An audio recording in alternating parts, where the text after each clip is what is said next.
Parks at the till about 1:30 at the Jockey and Jeans that you had mentioned earlier, and then I'm going to swing up to Penn for the for the 3 races.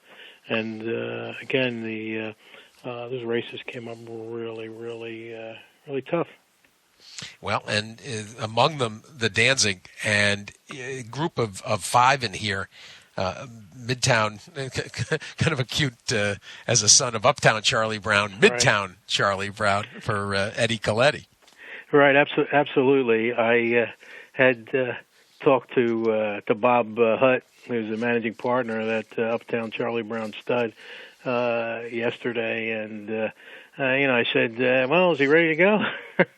He said the last race was really a great race for him, and he's ready. He said, hopefully, Critical Way will bring his running shoes that day, Saturday. So it should be a fantastic race. In fact, there's a great story there. I mean, basically, Uptown Charlie Brown stud had everything in New Jersey, and they came down to Pennsylvania. They saw the program, one of the best in the country, and now they're totally in PA. Well, you and I talked last month about the wide variety of stallions and the various farms that are open to breeders and also those that that even want to that may be covered elsewhere and haven't decided about where to board their mare and where to drop their foal. And in terms of those benefits, Brian, outline whether some people are breeding to race or breeding to sell. What the breeding side can do for people out of Pennsylvania.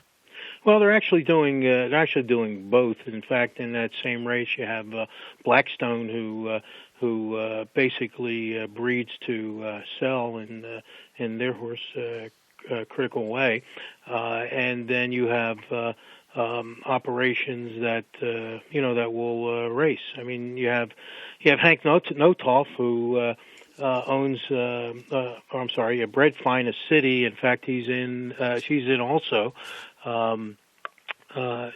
In the Beholder Mile tomorrow, and that looks to be a fantastic race. So he'll sell some commercially and he'll breed some commercially. So there are a lot of people that breed to race and also to sell. And that's the great thing about the program is the fact that the benefit of the breeding, and especially if you use a PA sired horse, that 40% award for breeders is fantastic. And if you don't use a PA sire, there's still a 20% breeder award. But moving that breeder award from 30 to 40%, I think really put a little bit of a punch in the PA sired ranks.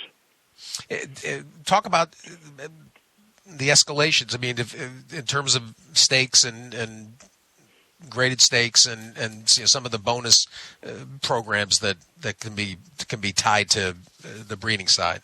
Yep, and we have $300,000 stakes tomorrow at Penn, PA bred stakes. We have 22 of them throughout the year. And they're all $100,000 stakes. We run over the past 5 years. We've run between 400 and 500 restricted races. Again, just for PA breds. And we paid out approximately $30 million a year in awards and bonuses and purses to PA breds over the past 5 years. So it's a lucrative program. We feel one of the best in the country. In terms of mares bred, and we kind of touched on the ebbs and flows, but in terms of growth and where Pennsylvania breeding was, even at the beginning, let's say, I mean before the plan became as lucrative as it's become, where was it to begin with as to where it is now? Well, we had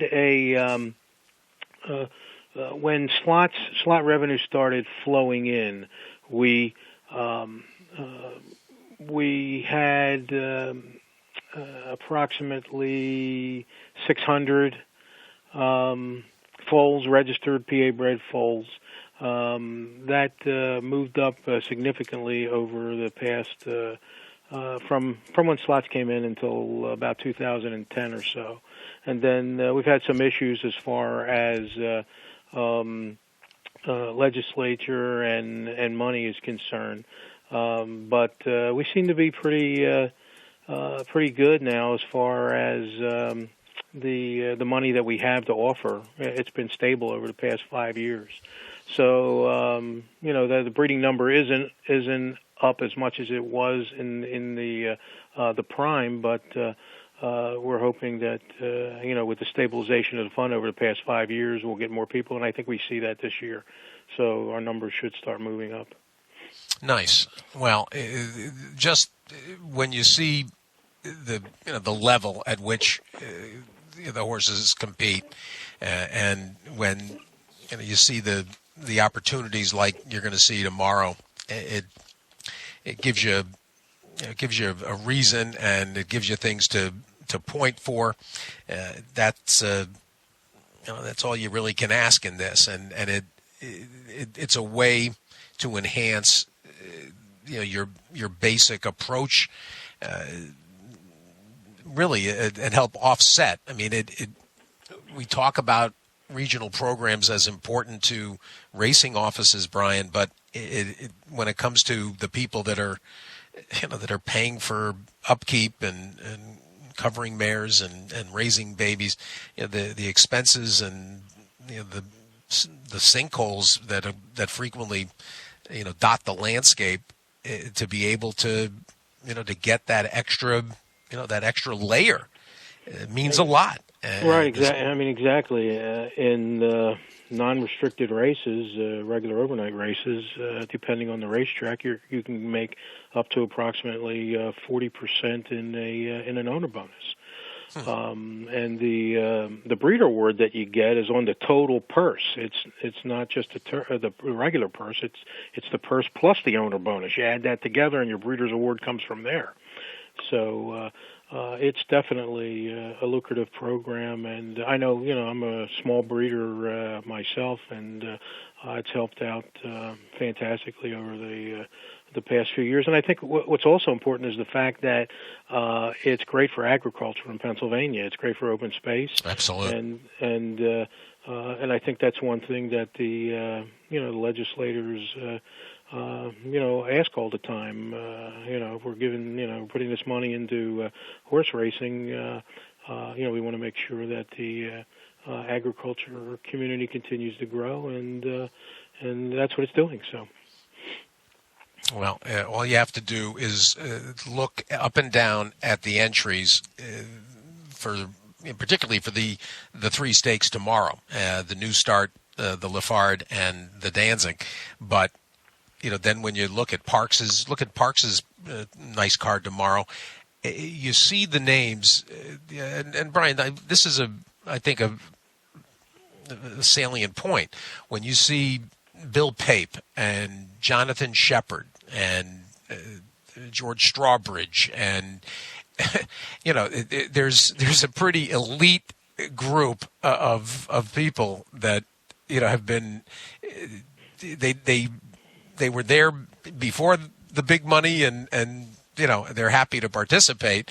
But you've got some of the top savviest names in the game that are choosing Pennsylvania, and that's a glowing endorsement.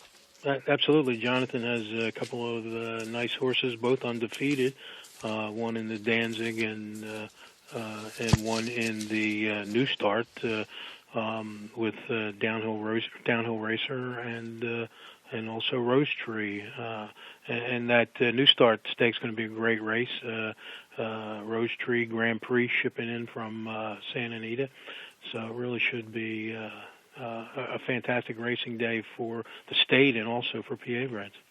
Absolutely, and just looking at that maiden race, 49,950 maiden special weights for the state breds, the rich allowance at Parks as well. So just so many good opportunities, and the entire card tomorrow at Penn in particular, and with all the entertaining things at parks. A big day for the state tomorrow. Right. Eric Johnson and Jenny Bowman done a fantastic job getting everything together this year for Penn Mile Day. And, we have, some ideas for next year, too. So it should be a great day. Well, obviously, you've got to spend part of the day on the turnpike. So nobody appreciates that more than me, having to make those kinds of maneuvers. So right, and Eric said, Eric said, tell Steve to come out, be out there tomorrow. I would love it. I'll be on the New York Thruway myself in a little bit, but we look forward to watching this action tomorrow, and appreciate, Brian, the support, Pennsylvania breeders. And for those of you that haven't had a chance, go to the website pabred.com, and everything you need to know about being involved, the farms, the stallions, the program, it's all there for you. Brian, enjoy it, and I appreciate the visit. Thanks, Steve. Take it easy.